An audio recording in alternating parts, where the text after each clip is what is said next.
लोकशाहीची मूल्य रुजवणारे महान बसवण्णा, या देशातील बहुजन समाजाचा स्वातंत्र्य लढा स्वराज्य या नावाने लढणारे कुळवाडी भूषण छत्रपती शिवाजी महाराज, छत्रपती शिवाजी महाराजांच्या स्वराज्याला भारतभर विस्तारित करणाऱ्या पुण्यश्लोक महाराणी अहिल्यादेवी होळकर, राजर्षी छत्रपती शाहू महाराज, राष्ट्रपिता ज्योतिराव फुले, परमपूज्य बोधिसत्व विश्वरत्न डॉक्टर बाबासाहेब आंबेडकर, लोकशाहीर अण्णाभाऊ साठे, राष्ट्रपिता महात्मा गांधी, संत गाडगेबाबा, संत तुकडोजी, या सगळ्या देशातील महान अभिवादन करतो। त्याचबरोबर खऱ्या अर्थानं काँग्रेसच्या त्यांना सर्वप्रथम वंदन करतो। या गावातील आणि भोवतालच्या गावातून आलेल्या सगळ्या वडीलधाऱ्या मंडळींना वंदन करतो। काँग्रेस पक्षातील सगळी ज्येष्ठ मान्यवर मंडळी या ठिकाणी उपस्थित आहेत। त्याचबरोबर स्वर्गीय वसंतराव चव्हाणची जिम्मेदारी ज्यांच्या निमित्तानं आपल्या प्रत्येकाच्या खांद्यावरती आलेली आहे, ते आपल्या लोकसभेच्या अध्यापक रवींद्र वसंतरावजी चव्हाण यांचा देखील या ठिकाणी मी उल्लेख करतो, त्यांचंही स्वागत करतो। भगिनी आणि बंधूंनो, पत्रकार मित्र हो, आज ऐतिहासिक अशा आराध्यपूर नगरीमध्ये अतिशय महत्त्वाची ही एक सभा होते। आपल्या सगळ्यांना माहिती आहे, अलीकडच्या 10 वर्षामध्ये ज्या व्यक्तीचा सर्वाधिक अपमान RSS आणि भाजपने केला, एका मोठ्या घराण्यातून आलेला, ज्या घराण्याला बलिदानाचा वारसा आहे अशा गांधी घराण्यातून आलेल्या राहुल गांधींना भाजपनं पप्पू म्हणून हिणवलं, परंतु आज तो पप्पू मोदीचा पापा झालेला आहे। आणि म्हणून या भोकर मतदारसंघातून देखील आम्ही पप्पू कोंडेकरांनाच उमेदवार दिलेला आहे। नंतर दिल्लीच्या पप्पू सोबत आता तुम्हाला माहित आहे, सगळ्यात बेजार जर कोण झाला असेल या मतदारसंघामध्ये मी तुम्हाला सांगण्याची गरज नाही। बऱ्याच वेळेला ज्या वेळेला लोकसभा लागली होती, सगळेच लोक बऱ्याच वेळेला बोलत होते, काँग्रेस मधले कार्यकर्ते बोलत होते, सगळे पदाधिकारी बोलत होते की आता काँग्रेसचं कसं होणार। स्वतः वसंतराव चव्हाण साहेब सुद्धा त्या काळामध्ये चिंतित होते की किती कार्यकर्ते सोबत आहेत, किती पदाधिकारी सोबत आहेत। परंतु अशा वेळेला माझ्या नांदेड जिल्ह्यातील अर्धापूर तालुक्यातील बहादूर जनतेने जी साथ दिली, त्या जनतेला वंदन करण्यासाठी मी अर्धापूर नगरीमध्ये आलोय। आणि म्हणून बांधवांनो, आपल्या सगळ्यांचं दुर्दैव आहे, अगदी 6 महिन्यामध्ये वसंतराव चव्हाण साहेबांचं निधन झालं आणि दुर्दैवानं ही पोट निवडणूक लागली। आता वसंतराव चव्हाण साहेब स्वर्गातून बघायला लागलेले आहे की माझ्या रवींद्रला एकटं तर सोडणार नाही। ज्या पद्धतीनं चव्हाण साहेबांवरती प्रेम केलं आणि बलाढ्य शक्ती या भागातली भाजपमध्ये गेलेली असताना सुद्धा अजिबात आपण मतांची कमतरता भासू दिली नाही। आता या वेळेला आपल्या सगळ्याच्या खांद्यावरती जिम्मेदारी आहे। जी लीड आपण वसंतराव चव्हाणांना या अर्धापूरमधून दिलेली होती, त्याच्या दुप्पट लीड आपल्याला रवींद्र वसंतराव चव्हाणांना द्यावी लागेल। ते आपल्या सगळ्यांचं नैतिक कर्तव्य आहे। बांधवांनो, मी आपल्या नगरीमध्ये बऱ्याच वेळा वेगवेगळ्या निमित्तानं येऊन गेलेलो आहे। या भागामध्ये मी बरंच बोललेलो आहे आणि तुम्हाला माहिती आहे की 19ला ज्याला तुम्ही लय बलाढ्य हे काही पडच ना, देवाचाच अवतार आहे, देवाचाच आशीर्वाद घेऊन आलाय असं म्हणत होते। पायात पाय घालून आम्ही पाडलं 19ला, तुम्ही सगळ्यांनी बघितलं।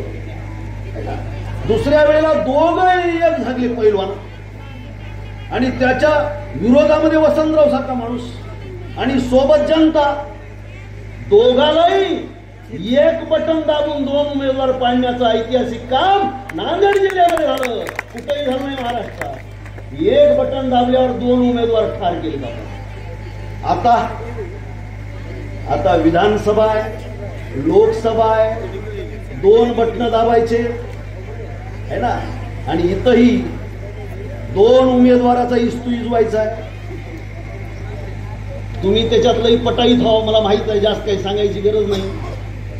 लोक बोलणार. आज अर्धापूरमध्ये आता येताना मी काही घरांना भेटी दिल्या, जाणीवपूर्वक समजून घेतलं. लोक म्हणतात बोलायची काय गरज आहे, परमपूज्य डॉक्टर बाबासाहेब आंबेडकरांनी आमच्या बोटात ताकद दिलेली आहे आणि हे बोट दाबलं की कार्यक्रम झाला. आमचा कार्यक्रम करण्यावर भर आहे म्हणाले.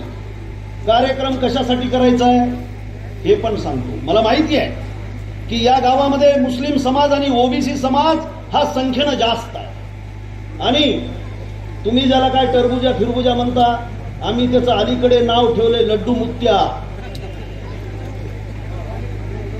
काय ते बाबा ते भजन म्हणतात, ते गाणं म्हणतात कळना, परंतु ते माणूस बनले. आम्ही त्याला दोघांचा वायना हातावर घेतलोय आणि फिरता पंखा ते खांदी ऐकना, ते गाणं लागते कन्नड भाषेमध्ये. आणि मग त्या फॅनची धूळ, फॅनला जी काही धूळ लागलेली आहे त्यानं काय करते, भक्ताच्या कपाळाला लावते. या महाराष्ट्राचा नाश करणाऱ्या या लड्डू मुत्यामध्ये चालणारं सरकार थांबवलं आणि धूळ 2 लोकांच्या डोसक्याला लावली. एक म्हणजे ऑटोवाला है ना, दाढी खाजीत खाजीत भाषण करते. आता भाषणाची टोनिंग बी बदलली त्या मोदीपासून. सगळेच गवरतात बघा भाषणात. ते मोदी बी भाईओ भाईओ, आणि मुख्यमंत्र्याचं भाषण 10 मिनिट ऐकावं वाटत नाही. स्तर घसरलाय. पंतप्रधानाचं भाषण कसं पाहिजे, मुख्यमंत्र्याचं भाषण कसं पाहिजे, परंतु पंतप्रधान म्हणायला लागलाय बटेंगे तो कटेंगे. ही पंतप्रधानाची, देशाच्या मुखियाची भाषा आहे. कुणाला वापरता तुम्ही, कुणाला सांगता तुम्ही बटेंगे? अरे आम्हाला माहिती आहे बहुजन समाज, अरे मोगलाच्या काळामध्ये बहुजन समाज विभाजित झाला नाही. त्याही वेळेला स्वराज्यामध्ये 18 पगड जातीच्या खांद्याला खांदा लावून आमचा मुस्लिम बांधव लढलेला आहे आणि म्हणून महत्वाच्या पदावर स्वराज्यामध्ये सुद्धा मुस्लिम बांधव होता, त्यांनी बलिदान दिलेली आहे. आता आम्हाला शिकवतात, हे म्हणतात हिंदून एक झालं पाहिजे. कोणतं हिंदुत्व आहे तुमचं? तुमच्या हिंदुत्वाला आमच्या संताचा विचार मान्य आहे का? सर्वांना सोबत घेऊन जाणारा विचार मान्य आहे का? ते तुमचं हिंदुत्व नाही. परंतु आता इलेक्शनच्या तोंडावर काहीतरी बोलायचंय, फाकाफाकी करायची, माणसात माणूस ठेवायचं नाही, गावात गाव ठेवायचं नाही, समाजात समाज ठेवायचं नाही, फक्त भांडणं लावायचे. आपल्या इथं ते गावामध्ये एखादी कजाळ बाई राहती बघा, घरात जाती कुचू कुचू कुचू कुचू करते, दुपार बसतो तर सासून सुनूचं भांडण, तिथलं उठली की दुसरीकडे जाऊन इस्तू पेटी ती कुचू कुचू कुचू बोलती. तसा हे लड्डू मुत्या भांडणं लावण्याचं काम करते. आता त्याला हिंदू मुसलमान करायचंय. महाराष्ट्रामध्ये ओबीसी विरुद्ध मराठा त्यांनी सुरू केलेला आहे, धनगर विरुद्ध आदिवासी ते करतच आहेत. हे आपण समजून घेण्याची गरज आहे. म्हणून मी आपल्या सगळ्यांना केवळ राजकीय भाषण देण्यासाठी आलेलो नाही. आपल्या गावचं गाव पण अबाधित ठेवण्याची जिम्मेदारी या गावातल्या हिंदू बांधवांनी आणि मुसलमान बांधवांनी उचलली पाहिजे. देश म्हणजे काय नुसता नकाशा नसतो, देश म्हणजे काय नदी नाले नसतात, देश म्हणजे काय पंचतारांकित हॉटेल नसतं, देश म्हणजे उड्डाण पूल नसतो, देश म्हणजे समृद्धी महामार्ग नसतो. अरे देश म्हणजे माणसं असतात आणि ती माणसं अर्धापूर नगरी मधली सुद्धा माणसं असतात. म्हणून तुमच्या गावामध्ये देश आहे, तुमच्या गावामध्ये हिंदू मुसलमान यांच्यामध्ये भानगड झाली की त्याचा परिणाम देशावरती होणार आहे आणि याची काळजी दोन्हीही धर्मातल्या लोकांनी घ्यायची आहे. भले येणाऱ्या 3-4 दिवसामध्ये आणखी काय काय भानगडी होतील मला माहित नाही, म्हणून मी आपल्याला हात जोडून विनंती करतो, हे धर्माचं भांडण नाही, हे भांडण बेरोजगारीचं भांडण आहे, हे भांडण भुकेचं भांडण आहे, हे भांडण गरीबाचं भांडण आहे, हे भांडण शेतकऱ्याचं भांडण आहे, हे भांडण कष्टकऱ्याचं भांडण आहे, हे समजून घ्या. आणि त्यामुळे एका शायराची मला शायरी आठवली. मग आपण सगळे ज्येष्ठ मंडळी बसला, मेरे मुस्लिम भाइयों भी सुनो, ये 4 लाइन आपने जिगर में रखो, उसमें ध्यान दो. क्या बोलता है शायर? एक शायर म्हणतो, ओ राम का लड्डू भी खाता है और रहीम की खीर भी खाता है. ओ राम का लड्डू भी खाता है और वो रहीम की खीर भी खाता है, और भूखा है साहब, उसे कहा मजहब समझ आता है. अरे भुकेलेल्या माणसाला, बेरोजगार तरुणाला कसला धर्म असतो, कसली जात असते. आणि त्यामुळे लक्षात ठेवा, या ठिकाणी ओबीसी बांधव मोठ्या प्रमाणात आहे, मुस्लिम बांधव मोठ्या प्रमाणात आहेत. आपल्या मनामध्ये कधीही एकमेकांच्या बद्दल द्वेष येऊ द्यायचं नाही. हे माणसं विष पेरण्याचं काम करतील, परंतु तुम्ही मात्र तुमच्या जबानमधून, तुमच्या तोंडामधून सातत्यानं अमृताचा वर्षाव केला पाहिजे, माणसं जोडण्याचं काम केलं पाहिजे. आणि ती संस्कृती आपल्या महाविकास आघाडीची, ती संस्कृती आपल्या काँग्रेसची आहे, हे आपण लक्षात घेण्याची गरज आहे. ही जिम्मेदारी तुमची आहे. जिम्मेदारी पाळाल का नाही, का नुसतं भाषण ऐकून? क्या बोलते हो? जिम्मेदारी निभाना है ना. आता ओबीसीच्या संदर्भामध्ये बोलतो, काय म्हणला लड्डू मुत्या म्हणला, माझं गुणसूत्र, त्याला इंग्रजीत त्यानं शब्द वापरला, माझं जेनेटिक, आमच्या पार्टीचं जेनेटिक हे ओबीसीचं आहे की नाही. आता या ठिकाणी माळी समाज आहे, या ठिकाणी धनगर समाज आहे, या गावामध्ये लिंगायत समाज आहे. मला गावातल्या घराघराची माहिती आहे, मला माहिती आहे या गावाची प्रकृती काय आहे, या गावचा स्वभाव काय आहे, हे मला माहिती आहे. म्हणून जाणीवपूर्वक ओबीसीच्या संदर्भामध्ये काही गोष्टी ठेवणार आहे. बांधवांनो, ओबीसीचं जर जेनेटिक या भाजपचं असेल तर मग ओबीसीला न्याय देणारं मंडल कमिशन कुणी लावलं? आता फक्त काका सांगू शकतो. आता आपलं काय व्हॉट्सअपवर काय बी चुकीचं टाकाले, आपण बी तेच खरं म्हणाल्या.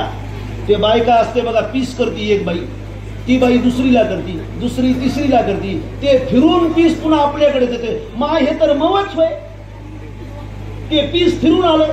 तशी व्हॉट्सअपची गंमत आहे. आपले सगळे डोसक्यामध्ये भुसा भरणारे, विष काढवणारे आपल्याच अवतीभोवतीचे लोक असतात. कारण विचार करण्याची शक्ती आपण गमावत चाललेलो आहोत. हे भारतात कधीच झालं नव्हतं, महाराष्ट्रात तर कधीच झालं नव्हतं. आणि म्हणून सुरुवातीला वेळ गेला तरी मी या महाराष्ट्राची, भारताची विचार करण्याची शक्ती प्रदान करणाऱ्या परंपरेचा उल्लेख केला आहे. ही परंपरा बहुजन समाजाची परंपरा आहे, ही भारताला एक करणारी परंपरा आहे, हे आपण लक्षात ठेवण्याची गरज आहे. आणि म्हणून ते म्हणतात बटेंगे तो कटेंगे. आणि मी अनेक सभामध्ये सांगतोय, बटेंगे तो आपले जेब कटेंगे. समजून घ्या, आपण विभागलो गेलो की आपले खिस्से कापले जाणार आहेत, हे आपण लक्षात घेण्याची गरज आहे. सगळ्यांनी लक्षात घेण्याची गरज आहे. आपण बहुजन समाजातले लोक आहोत. मी तुम्हाला एक प्रश्न विचारतो, छत्रपती शिवाजी महाराजांच्या राज्याभिषेकाला विरोध करणारे लोक कोण होते? त्याचा राग आपल्याला येतोय की नाही? छत्रपती शिवाजी महाराजांच्या या महाराष्ट्रामध्ये, सिंधुदुर्गामध्ये शिवाजी महाराजांचा पुतळा उभा केला गेला. 6 महिन्याच्या आत तो पुतळा खाली पडला, चकनाचूर झाला. ते दृश्य ज्या वेळेला तुम्ही टीव्हीवर पाहिलंय, त्यावेळेला महाराष्ट्रप्रेमी माझ्या भगिनी आणि बांधवांना राग आलाय की नाही, संताप आलाय की नाही, हे विचारायला तुमच्या गावामध्ये मी आलो आहे. तुम्हाला जर रागच येणार नसेल, संतापच येणार नसेल, तर आपण मेल्यासारखे आहोत, आपण मेल्यासारखे आहोत. एका शायरानं म्हटलेले बघा, फार चांगला एक उत्तर भारतामधला शायर आहे ना, त्यानं 4 ओळी ज्या आहेत मला आता आठवायला, आमचे मुस्लिम बांधव इथं सगळे बसले जरा आणि सगळे व्यवस्थितपणानं ऐकायला, भैयाला यायला थोडा वेळ आहे म्हणून हे मी बोलतो. बरोबर आहे? तो शायर काय म्हणतो की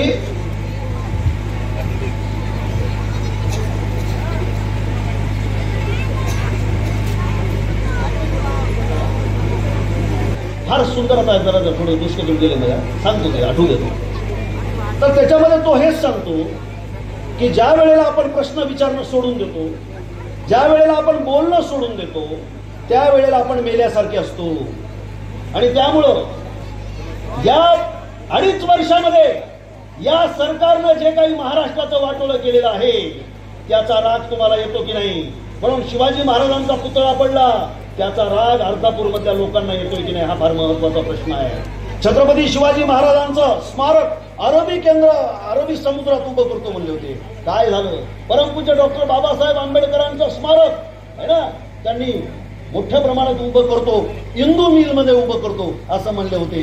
त्या स्मारकाचं काय झालं? हे प्रश्न आपल्याला पडले पाहिजे. परंतु तुम्हाला याची पण कल्पना असली पाहिजे की बहुजन समाजाच्या महापुरुषाचा कायमस्वरूपी अपमान या परंपरेने केलेला आहे. म्हणूनच छत्रपती शिवाजी महाराजांच्या राज्याभिषेकाला विरोध कोणी केला? इतिहास काढून बघा. बसवण्णांचं शरण आंदोलन, त्याची कत्तल कोणी केली? कर्नाटक महाराष्ट्राच्या सीमेवरती रक्ताचे पाट कोणी सांडवले?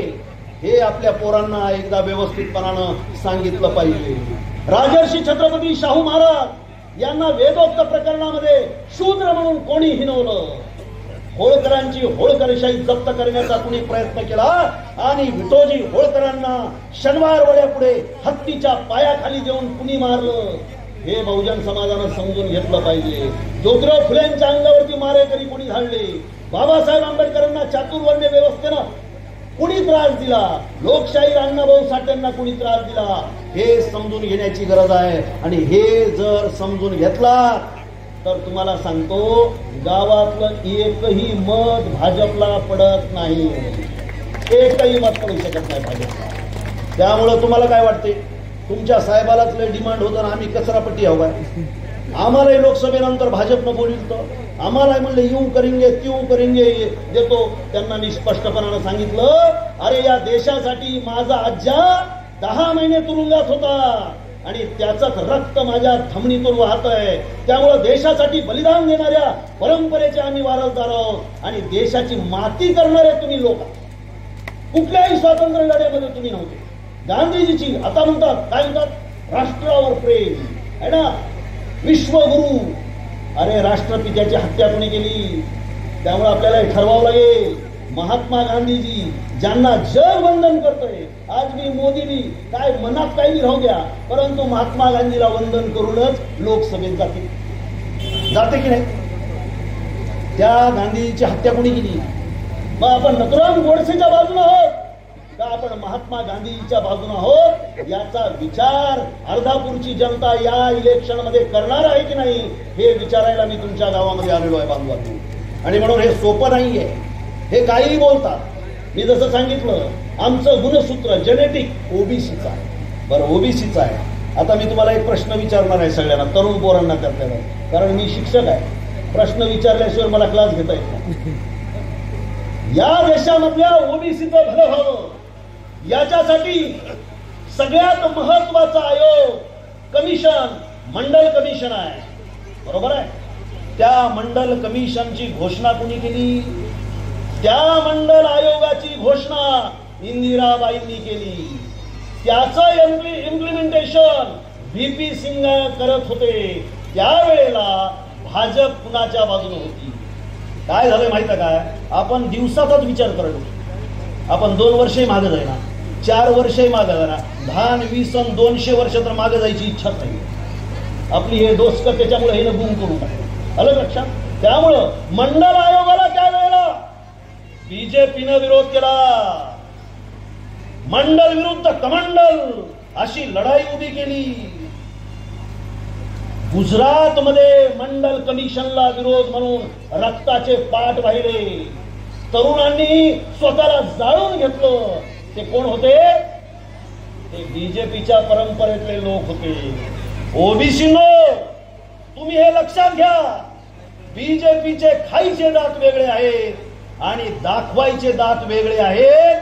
आणि ह्या दातामध्ये जर अडकल्या तर आपला बुगा झाल्याशिवाय राहणार नाही, हे लक्षात घ्या.